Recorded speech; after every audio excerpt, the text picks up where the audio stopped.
యేసుప్రభువారి శ్రేష్టమైన ఘనమైన నామంలో శుభములు తెలియజేస్తా ఉంటున్నాం. 3 సంవత్సరాల సంపూర్ణ బైబిల్ పర్యటనకి ఆహ్వానిస్తా ఉంటున్నాం. గలతీయులకు రాసిన పత్రిక 4వ అధ్యాయము 8వ వచనం నుంచి గలతీయులకు రాసిన పత్రిక 5వ అధ్యాయము 1వ వచనం వరకు. గలతీ 4:8లో 8 నుంచి 12 వరకు మీరు ఒకసారి మీ గతాన్ని చూసుకోండి. మీరు అసల దేవతలు కాని వారికి మీరు లోబడతా వచ్చారు. మీ మూఢనమ్మకాలకి లోబడతా వచ్చారు. మీ మూర్ఖత్వానికి లేక లోకపు ఆచారాలకి, లోకం ఈ రోజుల్లో అనవసరంగా దేనికైతే భయపడతా ఉందో అలాంటి విషయాలన్నిటికీ మీరు ఒకప్పుడు లోబడతా వచ్చారు. కానీ ఒక్కసారి యేసు ప్రభువుని నమ్ముకున్నప్పుడు ఈ భయాలన్నిటి నుంచి తొలగించబడ్డారు. ఈ బానిసత్వం నుంచి బయటకొచ్చేస్తా వచ్చారు. వాస్తవం ఇది మన దేశంలో అయితే ఇంకా సులువుగా మనం అర్థం చేసుకోవచ్చు.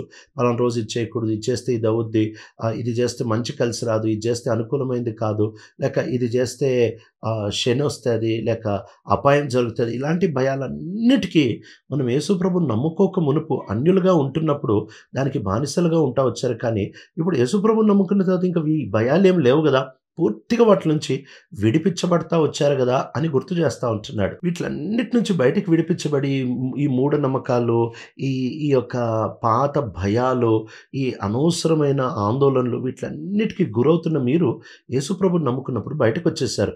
ఇప్పుడు బయటకు వచ్చేసిన తర్వాత వీళ్ళు మళ్ళీ యూదులని చూసి యూదుల క్యాలెండర్ని మీరు వెంబడించాలని, పలానా రోజు ఈ పండుగ చేయకపోతే, లేకపోతే పలానా రోజు ఇది ఇవ్వకపోతే, ఇది చేసుకోకపోతే, ఇక్కడికి వెళ్ళకపోతే, ఇట్లాంటి భౌతికమైన నియమాల కిందకి మీరు ఎందుకు వస్తున్నారు అని చెబుతూ ఆయన అంటున్నాడు, నేను మీలాగయ్యాను, మీరు నాలాగవ్వండి అని అంటున్నాడు. అంటే అపోస్తలుడైన పౌలు యూదుడుగా పుట్టాడు. యూదుడుగా పుట్టి ఆయన ధర్మశాస్త్రం బట్టి నీతిమంతుడుగా కాక ఆయన విశ్వాసం బట్టి నీతిమంతుడుగా అయ్యే ఆ స్థితిలోనికి వచ్చాడు. ఇప్పుడు గలతీ వాళ్ళకి అంటున్నాడు, నేనే ధర్మశాస్త్రంలో పుట్టాను, నేనే ధర్మశాస్త్రం బట్టి చాలా నిష్టగా బ్రతకాల్సిన వాడిని, నేనే దాన్ని బట్టి నీతిమంతుడిగా తీర్చబడలేనని దాన్ని వదిలిపెట్టి యేసుప్రభుని విశ్వసిస్తే, నేను వదిలేసిన దాన్ని మీరు మళ్ళీ వెళ్ళి తీసుకుంటా ఉంటున్నారు. అది నాకు పనిచేయకే నేను వదిలిపెట్టేశాను, అది మీకెలా పనిచేస్తుంది? నేను పుట్టిందే ఆ దేశంలో, నేను పుట్టి ఆ దేశం యొక్క భక్తి, ఆ దేశం యొక్క ధర్మశాస్త్రం నాకే పనిచేయకపోతే మీరు అన్యులు, మీరెందుకు దానికి ఎందుకు వెళ్తారు అని ఆయన 13వ వచనంలో చెప్తా ఉంటున్నాడు. నేను మీ వలే అవుతా వచ్చాను, మీరు నా వలే అవ్వండి, మళ్ళీ మీరెందుకు వెనక్కిపోతున్నారు అని మాట్లాడుతూ ఉంటున్నాడు. 13వ వచనం నుంచి ఆయన గలతీయులకి ఆరంభంలో తన మీద ఉంటున్న ప్రేమ గురించి ఆయన వాళ్ళకి మరలా గుర్తు చేస్తూ ఉంటున్నాడు. 13వ వచనంలో అంటున్నాడు, నేను మీ దగ్గరకు వచ్చినప్పుడు ఒక బలహీనతతో వచ్చాను, నేను మీ దగ్గరకు వచ్చినప్పుడు ఒక చాలా తృణీకరించబడే ఒక రోగం, అంటే అందరూ కొంచెం అసహ్యంగా చూసే ఒక సామాజిక రోగంతో నేను మీ మధ్యలోనికి వచ్చాను అని చెబుతూ ఉంటాడు.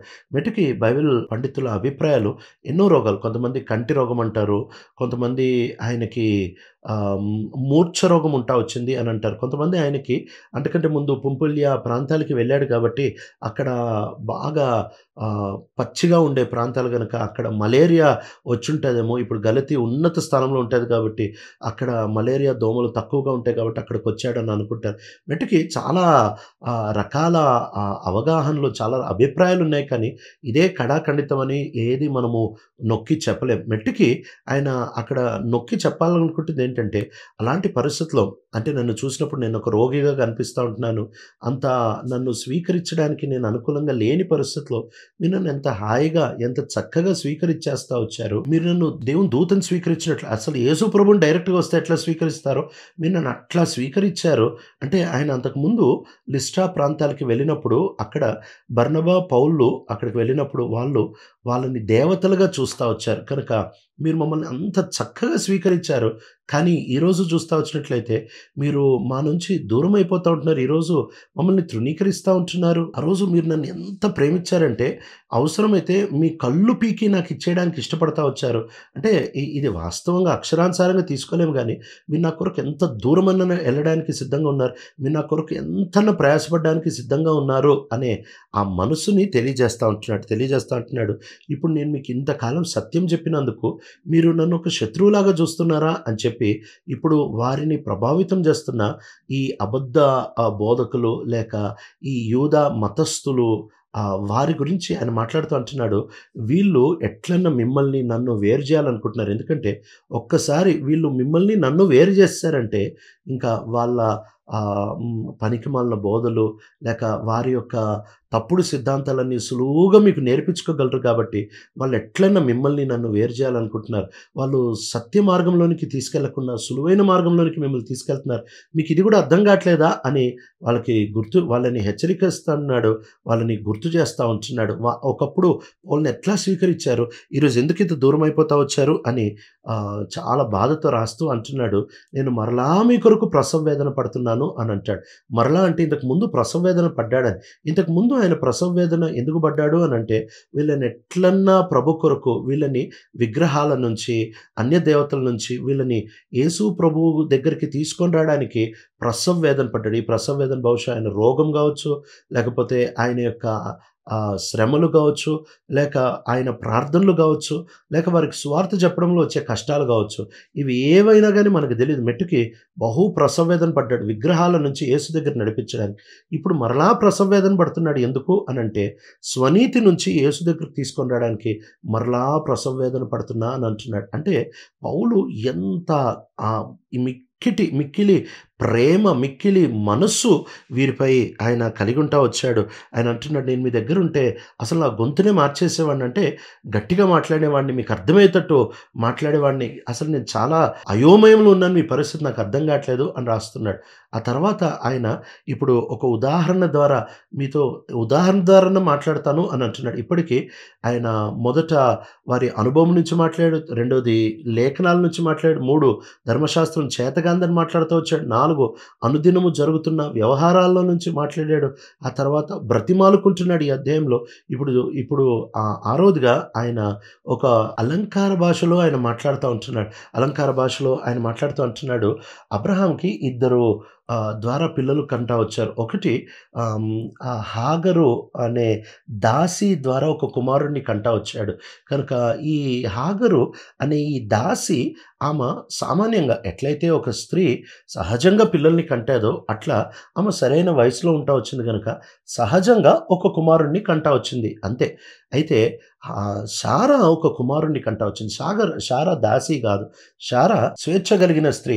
ఆమె ఒక కుమారుణ్ణి కంటా వచ్చింది. ఆమె కుమారుడిని ఎట్లా కనింది అని అంటే సహజంగా ఒక స్త్రీ కన్నట్టు కనలేదు. ఎందుకనంటే ఆమె వయసు దాటిపోయింది, ఆమె గర్భము ఎండిపోయింది. దేవుడు వాగ్దానం ఇచ్చినందుకు ఆశ్చర్యరీతిగా దేవుడు అద్భుతం చేసి ఆమె ఒక కుమారుణ్ణి కంటా వచ్చింది. ఆ కుమారుడు వాగ్దాన పుత్రుడుగా మాట్లాడుతూ ఉంటున్నాడు. ఇటు ఒక పక్కనేమో సామాన్యంగా పుట్టిన శరీరంతో లేక సామాన్యంగా పుట్టిన కుమారుడు, బానిసకి పుట్టిన కుమారుడైన ఇష్మాయిల్ ఉన్నాడు.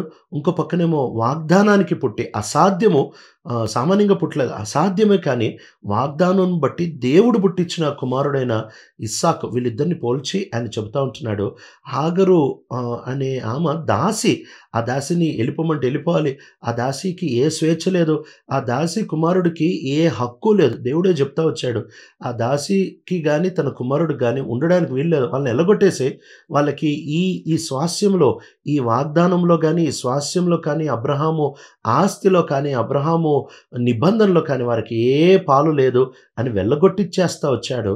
ఇప్పుడు ఈ హాగరు ఎవరు అని అంటే ఈ హాగరు గతంలో మౌంట్ సీనాయి లేకపోతే సీనాయి పర్వతం, అక్కడే ధర్మశాస్త్రం ఇచ్చారు కదా 10 ఆజ్ఞలు, ఆ సీనాయి పర్వతానికి సాదృశ్యంగా ఉంది. ఆమె ఆ ధర్మశాస్త్రం అనే బానిసత్వాన్ని చూపిస్తూ ఉంది. ఈ హాగర్ అనే దాసి అక్కడ ధర్మశాస్త్రం ఇచ్చారు కదా, ఆ పర్వతం యొక్క దాసత్వాన్ని చూపిస్తూ ఉంది. ఎందుకనంటే ధర్మశాస్త్రం వచ్చి అందరినీ దాసులుగా చేసేసింది, అందరినీ పాపులోని ముద్ర వేసేసింది, అందరినీ దేవుని ఉగ్రత అనే ఆ చెరలోనికి తీసుకొని వచ్చేస్తూ వచ్చింది. కనుక ఈ హాగరు ఆ సీనాయి పర్వతానికి సాదృశ్యంగా ఉంటా వచ్చింది. ఆమె యెరూషలేంని చూపిస్తూ ఉంది. ఎందుకంటే ఇప్పుడు ఆయన మాట్లాడుతున్న ఆ యెరూషలేం మొత్తం స్వనీతికి దాసత్వంలో, ఈ ధర్మశాస్త్రానికి దాసత్వంలో జీవిస్తూ ఉంటున్నారు. కాబట్టి ఈ హాగరు ఆ దాసత్వానికి సాదృశ్యము, ధర్మశాస్త్రానికి సాదృశ్యము. ఈ ధర్మశాస్త్రం యొక్క ఈ దాసత్వము యెరూషలేంని చూపిస్తూ ఉంది. ఎందుకంటే అక్కడ ఉంటున్న వాళ్ళందరూ ధర్మశాస్త్రం యొక్క బానిసత్వంలో ఉంటున్నారు. అయితే ఇంకో పక్కన మనమైతే వాగ్దానం బట్టి ప్రభుకి సంబంధించినోళ్ళము. మనది పైనున్న యెరూషలేం అంటే, ఆ పైనున్న యెరూషలేం దేని కింద లేదు. యెరూషలేం లేక ప్రభు యొక్క రాజ్యంలో ఏ న్యాయ విధి లేదు, లేక ఏ చట్టం లేదు, లేక ఏ ధర్మశాస్త్రం లేదు. అక్కడ మనము ఆయన ద్వారా ఉచితంగా స్వీకరించబడ్డాం. ఆత్మలో మనం ఆయనని వెంబడిస్తాం. ఆయనతో సంబంధం కలిగి ఉంటాం. ప్రేమతో ఆయనను వెంబడిస్తాం. అంతేకాని బలవంతంగా ఏదో ధర్మశాస్త్ర బానిసత్వం కింద మనం లేము అనే విషయాన్ని గుర్తు చేస్తున్నాడు. ఇక్కడ ఈ హాగర్‌కి, షారాకి ఎన్ని వ్యత్యాసాలో పాత నిబంధన ధర్మశాస్త్రం కింద, కొత్త నిబంధన యేసు కింద విశ్వాసంలో మనకుంటున్న వ్యత్యాసాల్ని మాట్లాడుతూ అంటున్నాడు. మీరు మళ్ళీ ఎళ్లి దాని కిందకి ఎందుకు వెళ్తా ఉంటున్నారు? దానికి ప్రభు ఇస్తున్న విరుగుడు, లేఖనాల్లో ఉంటున్న విరుగుడు చెప్తా ఉంటున్నాడు. ఆ దాసిని తన కుమారుడిని వెళ్ళగొట్టు, వాళ్ళకి పాలే లేదు. వాస్తవం గదా! ధర్మశాస్త్రం బట్టి మనం ప్రభుని వెంబడిస్తే మనకి ఏ పాలు లేదు. వెళ్ళగొట్టేసేయమని చెప్తా ఉంటున్నాడు. అయితే 5వ అధ్యాయం మొదటి వచనంలో ఆయన అంటున్నాడు, యేసుక్రీస్తు ప్రభు ద్వారా మనల్ని స్వీకరించాడు. మీరు ఎందుకు మళ్ళీ దాసత్వంలోనికి వెళ్తారు? ఇది ఎట్లుందంటే, శారా వెళ్ళి హాగర్‌లాగా అబ్రహాం దగ్గరికెళ్ళి నేను ఒక దాసిలాగా ఉంటాను అని అనగలదా? ఆమె స్వేచ్ఛ కలిగిన ఆమె. దాసిలాగా ఎందుకుండాలి? ఆమె దాసి ఎట్లా అవ్వలేదో అట్లా మీరు అనవసరంగా మళ్ళీ ధర్మశాస్త్రం దగ్గర, మీకు ధర్మశాస్త్రం అనవసరం. క్రీస్తు ద్వారా, కృప ద్వారా, విశ్వాసం బట్టి రక్షించబడ్డారు అంతే అని గుర్తు చేస్తా ఉంటున్నాడు. ప్రియ తండ్రి, నమ్మకమైన దేవా, మేము కూడా కేవలం నీ బట్టే రక్షించబడ్డాం అనే ఆ మనస్సు, ఆ అవగాహనతో జీవించే కృపను అనుగ్రహిస్తున్నాం. యేసు ప్రభు మా రక్షకుడి నామములో అడుగుతున్నాం తండ్రి. ఆమేన్.